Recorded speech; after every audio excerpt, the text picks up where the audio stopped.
Good morning, everybody. Everybody just hold tight. We're going to, when we get enough people in here, we're going to get this thing rolling. So just everybody take a deep breath and hold tight.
All right, folks, we got a quorum. It's time to party.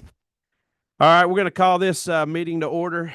Thank you, Representative Sue Hong, presenting House Bill 566, LC 640076S. I know you have worked tirelessly to try to make people comfortable with this legislation. I know we didn't get there with everybody, but would love for you to present. And we've got some people that want to talk about it. And then I think as a committee, we will take action on the bill, just to kind of let everybody know the lay of the land, to plead their case. But we are interested in moving this conversation forward to at least tell the feds to get off their duff and start doing stuff. So I know we heard last night, State of the Union, everything's going great in the world. So hopefully they will pass some of this legislation in the process. So let's find you right here, Mike 1, I believe. Thank you, Chairman and members of committee, and thank you again for coming back and hearing HB 566. I have LC 640076S. I know I've presented this last year and this year, and so unless the members or chairman would like me to go through it again, this bill essentially protects intellectual property rights of voice and visual likeness of individuals. And we want to make sure that we're protecting artists, musicians, and we've already seen it play out as far as, artists having their voice and likeness been taken. And so we want to make sure that we protect that, especially with AI being more prevalent. So I'll take any questions. Again, if you want me to go through the bill, I'd be happy to do so.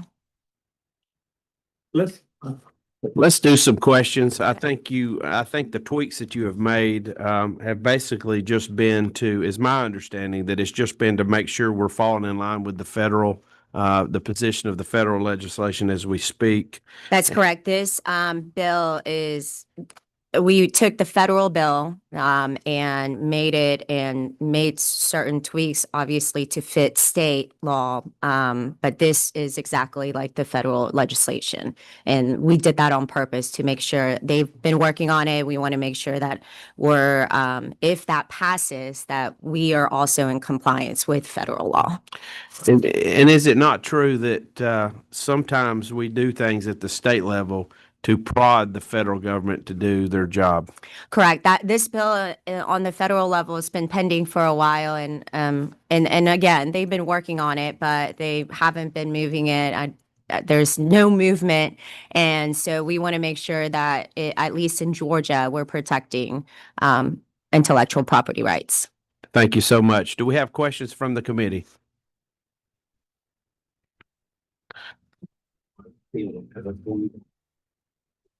Spencer Fry, Daddy, what can we do for you?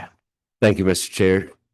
Rep. Hong, I appreciate you bringing this bill. This is something I've been studying here recently, and with some of the technology that's available, I think I played a song for you, Mr. Chair, that I had written, but requested the guitar parts and the drums of specific individuals and the voice of specific individuals and put it in there, and it sounds exactly like a song that you would hear on the radio. And one of the things that I think that I'd like for this committee to look at in the future would be the record companies sued those companies that were doing the software, and then they made a deal and out of court.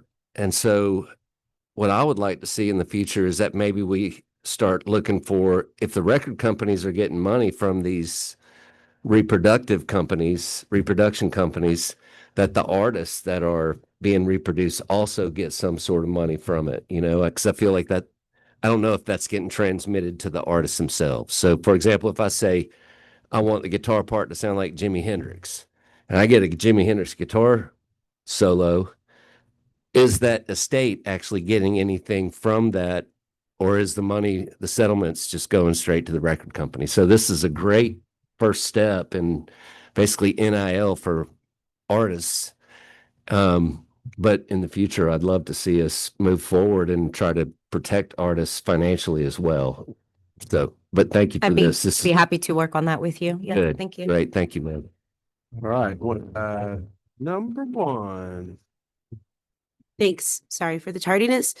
The question is more general about whether this is for music that has already been made or music that's made in the future. So for example, with the Drake example, that music was already made. Would this protect that music? Or is it only music that is produced in the future? It's any music that is on where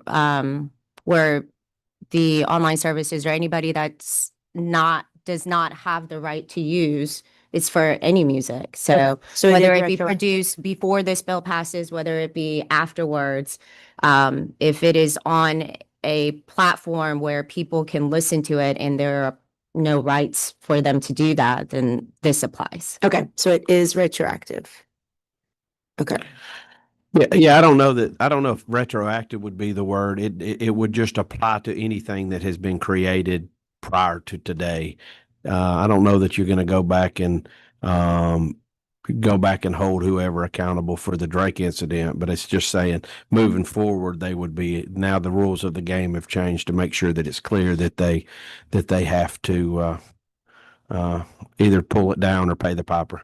And that obviously the Drake, it was pulled down. So anything that is still up there, after this passes and that it would apply to that. All right, number 8. Thank you, Rep. Hong.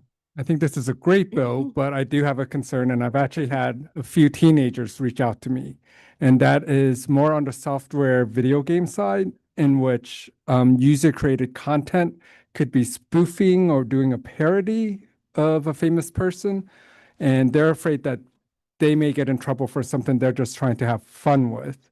And, thinking long term, some of these video game software, some of these user created skins are starting to be sold as digital assets. And so I don't know how much of this bill will cover that, but it's concerns that I think we need to remain focused on as we progress forward with these skins. And then, of course, for teenagers to not get in trouble just because they're trying to do a spoof or a parody for a round of Fortnite or whatever they play these days. Thank you, Chairman. If I have Brian Hudson here who's been helping me with the bill, if I can turn to him for that.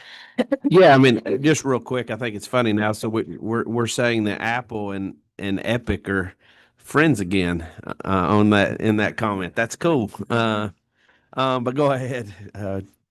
Thank you, Representative Hong. Representative Tran, parodies are actually excluded, so they're not covered under this. So that's actually specifically spelled out in this legislation. On top of it. All right, let's do this. Do we have testimony in the room? Let's see. Nope. Everybody online? Anybody scared to get in front of the microphone this morning? Okay. All right. We're going to go online then. I'm not real sure how to go online, but something tells me we have somebody in the I know. stratosphere that will do that for us. Katie Kelly is going to be our first speaker with is it TechNet? Yes, sir. Can you hear me okay? Man, that is awesome. I feel like you're speaking to me like God. Okay. Let's Well, go. that's weird. Well, it's just the way it's echoing through the room. It's kind of cool. I didn't see your face. Chairman, I heard can your you voice. turn that? Thank you. Well, I'd rather be there with you guys in person, but I am Katie Kelly and I am the executive director for Florida and the Southeast for TechNet. We appreciate the sponsor's work on House Bill 566, and we are continuing to review the most recent substitute with our members. TechNet strongly supports the intent behind legislation protecting individuals from unauthorized exploitation of their likeness or voice. Ensuring meaningful rights for artists and individuals is important to sustaining creative expression and continued innovation in media and technology. At the same time, any framework should be carefully constructed and clearly assign liability to bad actors, not intermediaries or technology developers operating responsibly. New protections should integrate consistently with existing federal intermediary liability frameworks and avoid creating conflicting and duplicative requirements. A central concern in emerging technology governance is the risk of a state-by-state patchwork.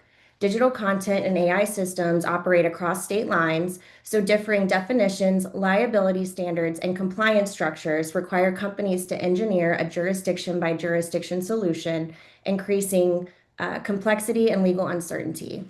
Several states, including Maryland and Texas, have explored similar frameworks, but ultimately did not advance those comprehensive measures. TechNet supports a clear, consistent national framework that protects individuals while avoiding conflicting state requirements. We look forward to continuing to work with the sponsor as we complete our review of the amendment, and thank you so much for the opportunity to testify, and we look forward to your consideration. Awesome. Thank you so much for being here. Anybody have any questions for our speaker? Man, you got off light. Thank you so much for your presentation. Appreciate what you do. And we're going to go to number 2, Aaron. Yes, thank you. Can you hear me? Hey, I got your face with the voice this time. I feel better. Well, maybe I sound like a digital replica. Chair Carpenter and members of the committee, thank you for the opportunity to speak today. My name is Aaron Siegel, and I'm here on behalf of the Entertainment Software Association, representing the video game industry in respectful opposition to House Bill 566. We appreciate the intent, but as drafted, this bill has the potential to discourage innovation, limit creativity, and undermine the First Amendment protections that have allowed video games to become one of America's most vibrant, expressive mediums. Players have come to inhabit fictional worlds and interact with digital characters, not to experience literal recreations of real people. Yet the bill's broad definition of digital replica risks sweeping in ordinary game characters and tools that allow players to customize their avatars. In practice, it would be impossible for game developers to know whether a player-created character resembles a real individual who might bring a claim. Thus, the bill would create liability for video game companies because of a character's incidental likeness to a person. We are also concerned that the bill extends new post-mortem rights far beyond existing law, creating uncertainty for creators who rely on the ability to depict historical figures, athletes, and other culturally significant individuals in expressive works. We respectfully oppose this bill in current form and urge the committee to work with stakeholders to ensure any law protects individuals but without chilling creativity, innovation, or constitutionally protected expression. And I thank you for your consideration.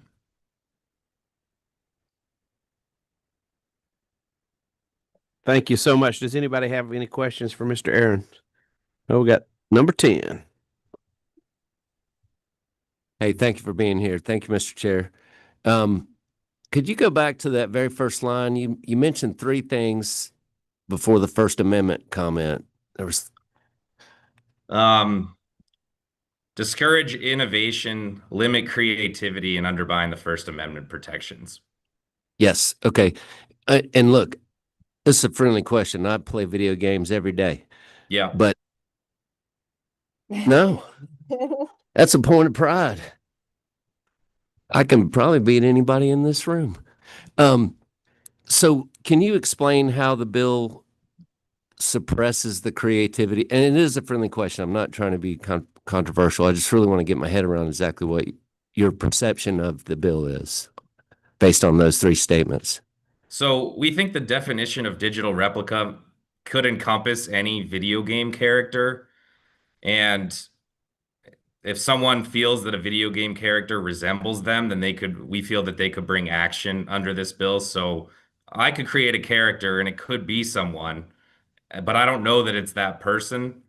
And then that person is like, oh, wow, that person, Aaron just made a video game character that looks a little bit like me. I'm going to go sue him under this law. That's our fear. Thank you very much. Number 8. Number 8. Thank you for joining us today. As the gentleman said earlier, there are parity provisions in this bill. Could you elaborate on how a user-created video game character would not fall under parity? I heard that as well. I will ask our counsel back at ESA whether or not parity covers video game characters, but someone could bring action under this, I think, because they don't feel that it's parity. They could bring action under this bill even if they feel that someone is making a digital replica of them. Thank you. So I've got a question at one. I just want to read this to you real quick because I don't know if you have the new LC in front of you, but I do want to read this to you. So it says, "You shall not be in violation of this.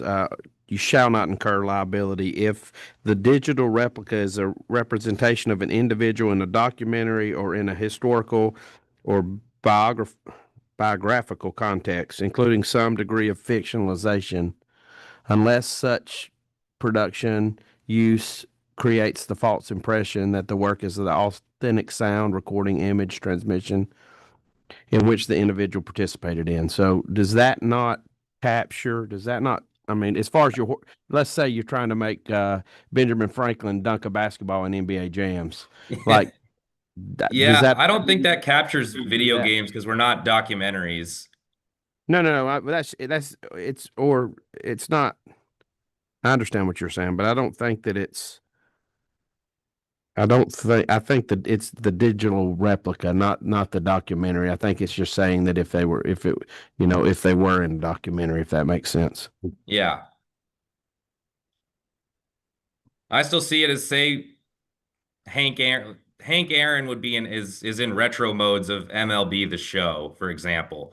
Under this bill, I'm not sure if we could continue to, or if PlayStation could continue to use Hank Aaron in a retro mode of MLB The Show without going through additional hoops.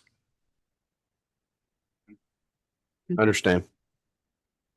Number one. Thank you. So going back to before my question last committee, just about the platforms liability. And so does this mean that the platforms need to regularly monitor for this? Could we add a statement towards the end that just says nothing in this article will make platforms have to regularly monitor for this?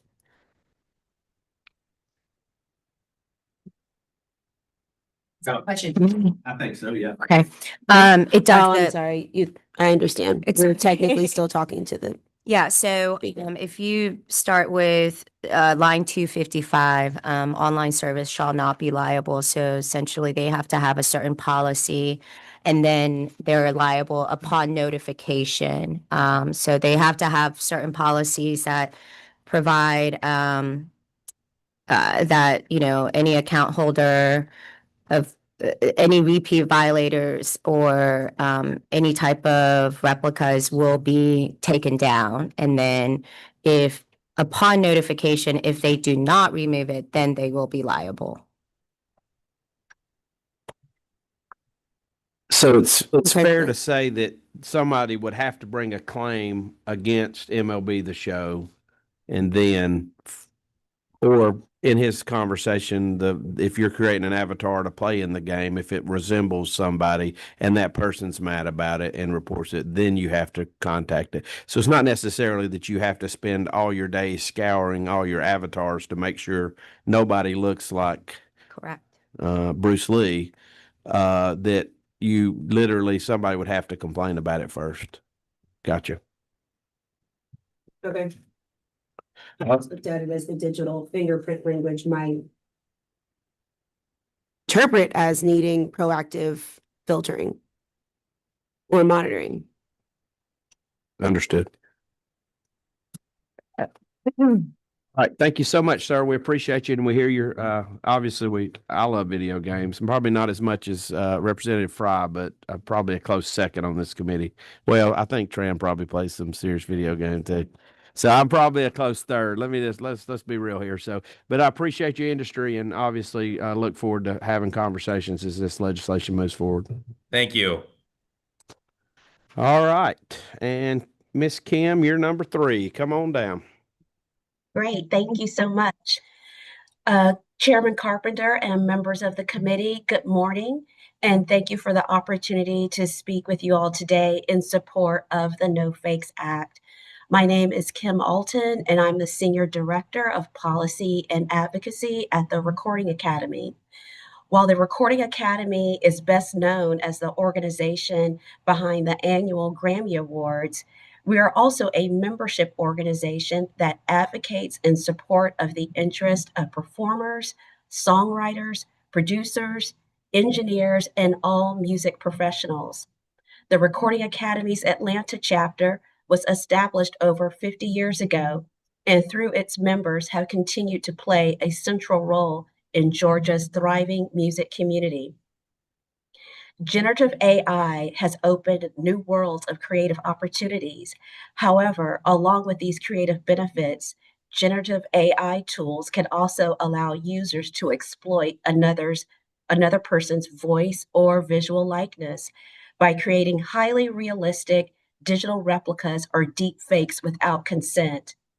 The unauthorized use of deepfake technology can have a devastating impact on artists and creators who spend their entire careers training and developing their distinctive voice and image. Likewise, individuals who are not in the public eye can suffer extreme harm from the unauthorized use of their voice and likeness in furtherance of harassment, fraud, or other forms of exploitation. The No Fakes Act would address the use of non consensual digital replicas by empowering individuals to have deep fakes removed from online platforms. The bill would hold individuals or companies liable if they produce an unauthorized digital replica and would hold platforms liable for hosting unauthorized content if the platform has knowledge that the replica was not authorized. The bill includes exemptions for uses protected by the First Amendment of the Constitution, such as parody and news reporting, as was discussed earlier. And it would allow free expression to continue to flourish. Our voices and our likeness are fundamental to who we are as individuals. They frame how we communicate, they represent our values and our accomplishments, and they reflect the countless hours we have spent building relationships and credibility tied to our identity. The No Fakes Act would provide the tools necessary to protect artists and all individuals from the spread of harmful deep fakes online. So we urge you to support this important legislation. Thanks again for allowing me to participate in today's meeting. Thank you. Does anybody have any questions? I don't believe so. Thank you so much. Appreciate you you. for all you do. If I can, Representative Cannon, actually on line 475, starting with 475, we actually put language in there that stated that the provider does not have to monitor the online services. So we have explicit in language.